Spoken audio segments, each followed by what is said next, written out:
Assalamualaikum warahmatullahi wabarakatuh. Alhamdulillahirrabbilalamin. Assalatu wassalamu ala asrofil anbiya'i wal mursalin Sayyidina wa maulana Muhammadin amma ba'd. Yang terhormat kepada Bapak Dwi Toriono selaku dosen pengampu mata kuliah Pendidikan Multikultural dan semua pemirsa channel ini. Pada kesempatan ini kita akan belajar tentang multikultural dan multikulturalisme. Bangsa Indonesia disebut multikultural karena terdiri dari berbagai suku bangsa, agama, ras, budaya, dan lain-lain. Indonesia juga termasuk negara multikultural terbesar di dunia loh. Wilayah Indonesia yang dihuni oleh sebanyak 268.583.016 penduduk dari 1.340 suku bangsa menjadikan masyarakat Indonesia masyarakat multikultural. Kali ini saya akan membahas tentang apa itu multikulturalisme dan apa itu masyarakat multikultural, serta bagaimana faktor dan ciri-ciri multikultural. Yang pertama yaitu pengertian masyarakat multikultural.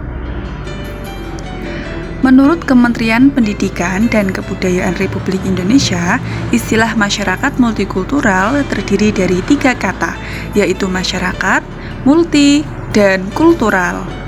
Masyarakat artinya adalah satu kesatuan hidup manusia yang berinteraksi menurut sistem adat istiadat tertentu yang bersifat terus-menerus dan terikat oleh perasaan bersama. Sedangkan multi berarti banyak atau beraneka ragam, sedangkan kultural yaitu budaya. Masyarakat multikultural adalah masyarakat yang terdiri dari berbagai macam suku yang masing-masing punya struktur budaya yang berbeda-beda. Yang kedua yaitu faktor penyebab masyarakat multikultural di Indonesia. Berdasarkan situs resmi Kementerian Pendidikan dan Kebudayaan Republik Indonesia, ada beberapa faktor penyebab masyarakat multikultural di Indonesia. Yang pertama yaitu faktor sejarah. Banyak negara-negara asing ingin menjajah Indonesia, seperti Portugis, Belanda, Inggris, dan Jepang. Banyak dari mereka yang tinggal dalam jangka waktu lama, bahkan menikah dengan penduduk Nusantara. Kondisi inilah yang menambah kekayaan budaya dan ras yang ada di Indonesia.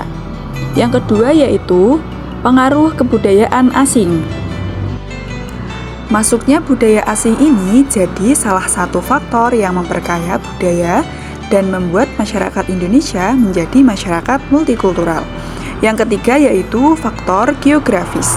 Indonesia memiliki letak geografis yang sangat strategis, yaitu di antara 2 benua dan di antara 2 samudra sebagai jalur perdagangan internasional.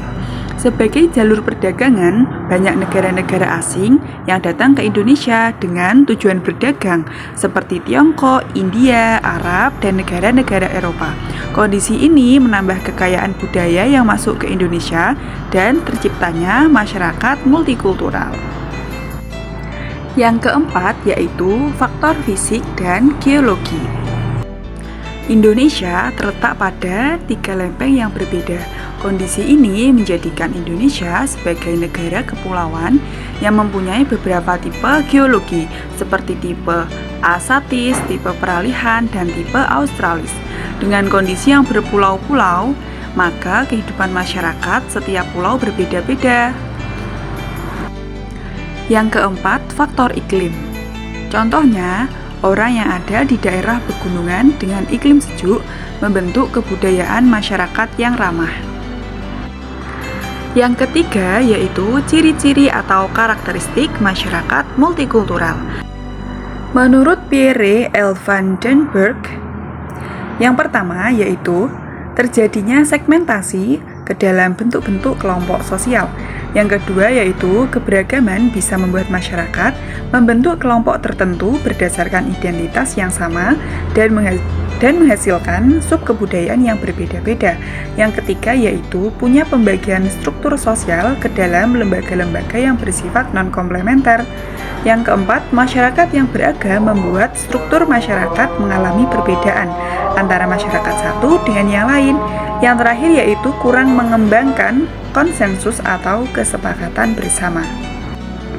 Setelah memahami apa itu multikulturalisme, apa ciri-ciri dan faktornya, dan apa yang disebut masyarakat multikulturalisme, kita akan belajar tentang cara penerapan atau pengenalan dari pembelajaran multikultural pada anak-anak. Di sini saya menggunakan beberapa metode. Yang pertama, saya menggunakan metode penjelasan, yaitu di awal video tadi saya memberikan penjelasan tentang multikultural dengan menarik, singkat, dan jelas.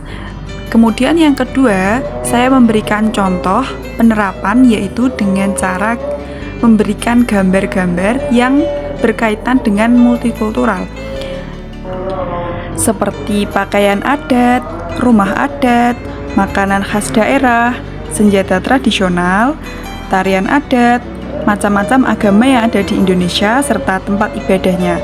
Kemudian ada ras, suku yang ada di Indonesia. Kemudian ada tentang gambar masyarakat majemuk dan toleransi. Kemudian gambar-gambar tersebut saya praktekkan kepada beberapa anak-anak pada waktu les. Nah, gambar-gambar tersebut saya bagikan, kemudian saya menginginkan untuk anak-anak tersebut menjelaskan apa yang ia pahami dari gambar tersebut. Kemudian kita membiarkan anak-anak tersebut berkata atau berkreativitas tentang apa yang telah mereka lihat.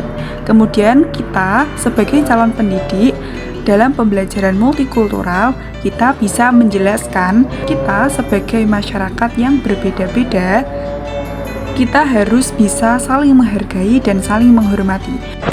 Berikut adalah cuplikan video bagaimana proses penerapan pembelajaran yang telah saya terapkan kepada anak-anak pada saat les. Apa yang kamu lihat dari gambar ini? Coba jelaskan. Indonesia, masyarakat majemuk. Ya, masyarakat majemuk itu ya masyarakat yang seperti apa? Dari yang aku tahu, masyarakat yang saling bersatu dengan perbedaannya. Ya, jadi kita sebagai masyarakat Indonesia harus toleransi, harus menghargai pendapat. Kemudian ini ada gambar dari pakaian adat Jakarta seperti ini ya. Ya. Nah, kalau ini apa ini? Ini apa? Masjid. Ya, tempat ibadah umat Islam. Kemudian, nah ini tadi masjid ya. Kalau itu apa? Tempat ibadah apa? Dilihat. Hindu. Tempat ibadah Hindu namanya? Pura. Ya, betul. Ini dilihat. Ini rumah adat, pakaian adat dari Sumatera. Kalau ini Bali. Nah, diingat-ingat ya. Kalau ini pakaian adat dari Papua. Kalau ini pakaian adat dari Tionghoa. ya. Kalau ini pakaian adat dari Borneo. Sekarang kita membahas rumah adat. Rumah adat yang pertama. Nih, rumah adat mana? Dilihat. Rumah Sumatera Barat.